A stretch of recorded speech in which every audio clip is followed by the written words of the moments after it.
Hey, welcome to Rimworld, a game where a peaceful colony can turn into a bloody disaster in the blink of an eye. In my past runs, I've only ever completed the original ending by travelling across the map to a pre-existing spaceship. This time, we're doing things differently. We're starting a brand new series where I will be completing every single DLC ending, starting right back at the beginning with the spaceship. But this time, we're building it from scratch. We are playing with Cassandra Classic on Adventure mode, and I've randomed on the starting biome to a tropical forest, and we will be starting our journey with 3 standard crash landed survivors: Kayla Shakan, Henko Beyond Van Buren, and Teresa Allen. After crash landing into the forest, I immediately get to work setting up stockpile, growing zones, and mapping out the base layout, focusing entirely on the bare necessities: beds, a workshop, food, and research.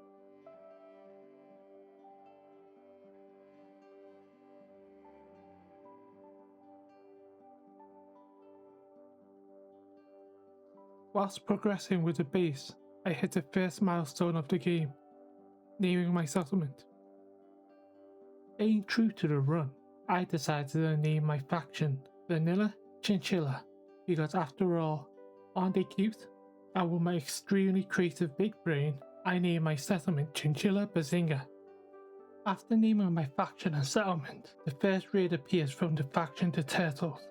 Unfortunately, the bandit's traits and skills were terrible, so I got my crew to quickly dispatch him, taking his gear.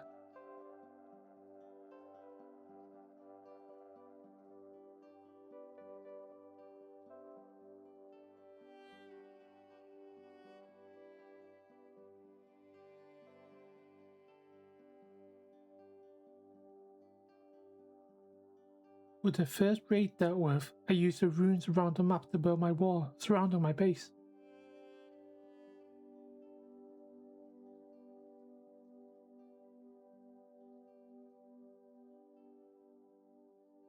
Soon after, a colonist comes flying from the sky. Akar Campbell Alorita Tonna from the Aloban tribe. I quickly built a rune to begin recruiting him.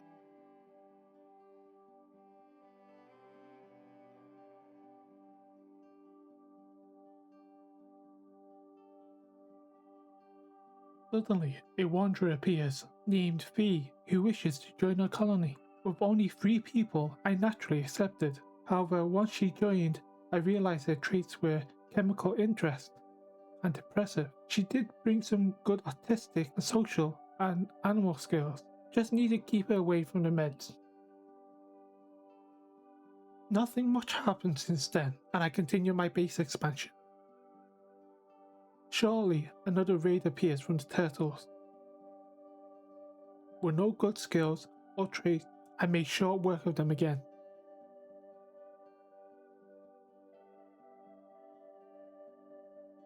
We also survived a few minor events like a solar flare, and had a mad chinchilla who I assumed heard me using his species names for clout and came to sue me.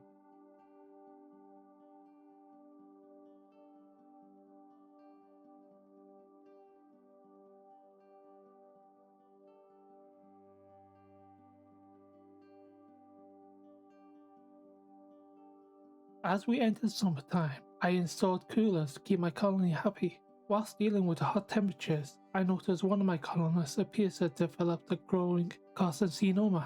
Whilst it's only small, none of my colonists were skilled enough, so I left the ticking time bomb for now.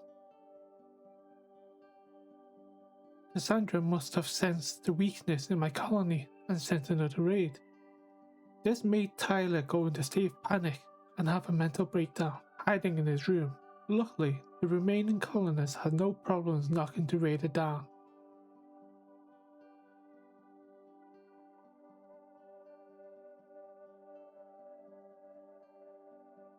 Soon after, another pod crashed. A digger named Kanto. Just like Camel, he's an undergrounder with great compact mining skills, so we scooped him up to recruit him too. Eventually, 2 camels joined us. 3 milk, I quickly built a pen to keep our food upkeep going.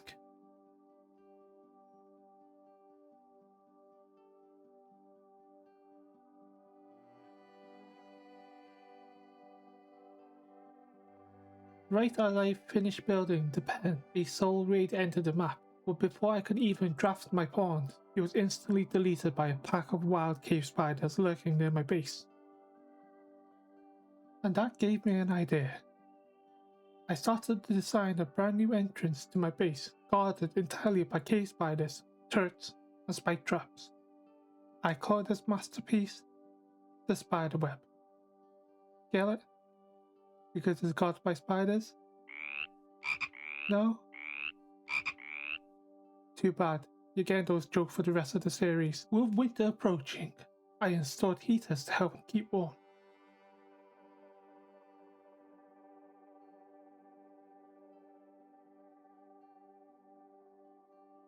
While the colonists were upgrading their infrastructure, a wanderer named Vaina showed up. Turns out, she's Tyler's ex-lover, but her skills and traits were completely garbage, that I literally just left her outside to perish. Sorry, not sorry, Taylor.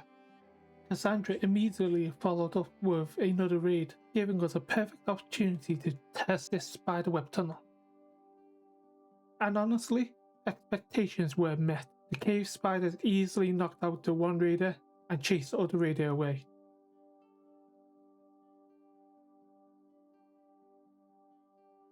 Unfortunately, over time, constant raids eventually killed off our friendly neighborhood spiders, leaving just my turrets and traps to do the heavy lifting.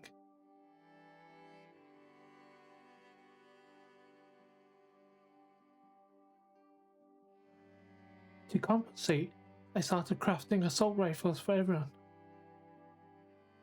And finally, we unlocked the Starflight basics and began constructing the spaceship.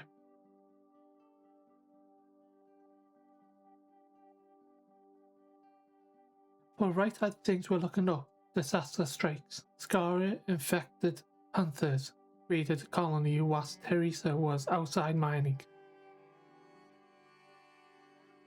She tried to run, the panthers were just too quick.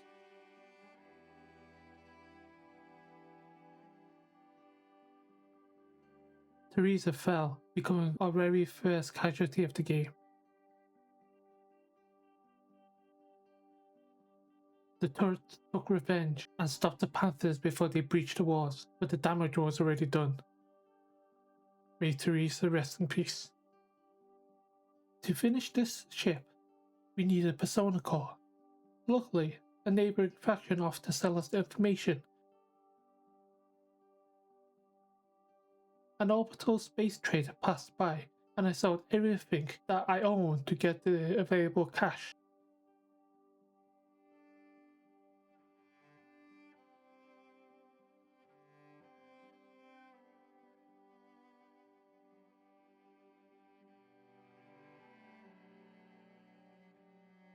We were also completely broke on plasteel and gold, so I built a long-range mineral detector.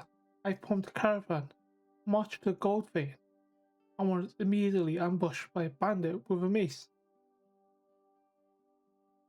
My 2 colonists with assault rifles solved that problem very quickly.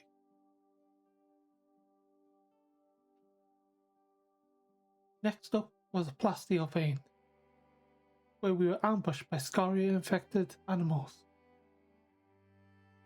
They weren't a massive threat, but one of my colonists got bit and actually contracted Scaria on the journey home.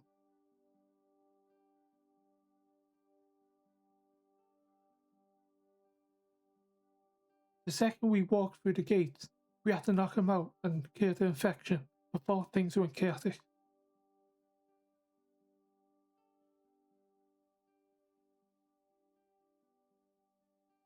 And it was at this point my recording messed up and I lost 2 hours of recording. As many things happened during this time, I'll try my best to recreate the lost footage. Ooh, ancient danger! Ooh! Oh no, cave spiders! More cave spiders! Even more cave spiders! Run! Launch spaceship! Raiders! Me on spaceship! Me see danger! Oh no! Oh yeah, that's basically what happened during the lost footage.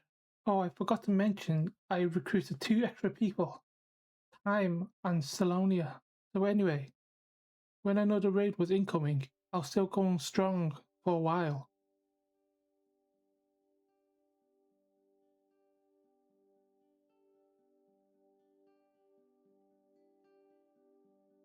Until multiple turrets exploded.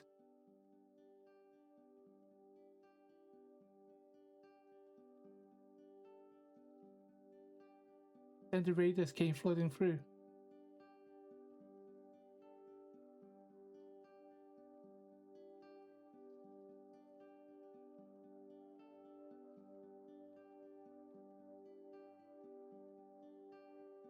Luckily, my colonists were there waiting for them at the entrance and quickly took out anyone who entered our base.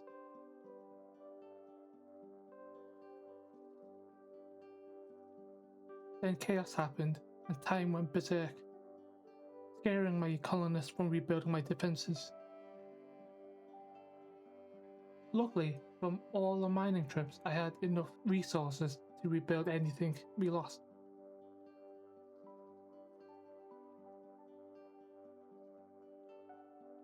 The next raid came directly from the air, crashing right through a roof and catching me completely off guard. We barely managed to recruit our bleeding colonists to fight them off, and we just barely survived.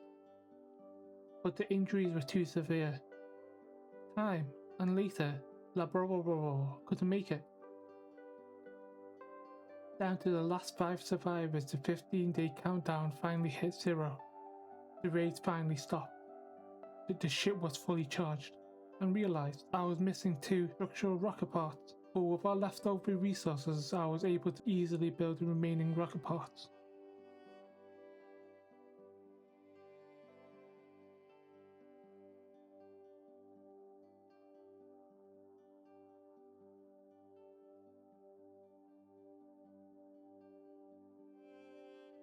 I decided to stuff Yonder into the single pod and launched the ship into the stars, finally completing the story.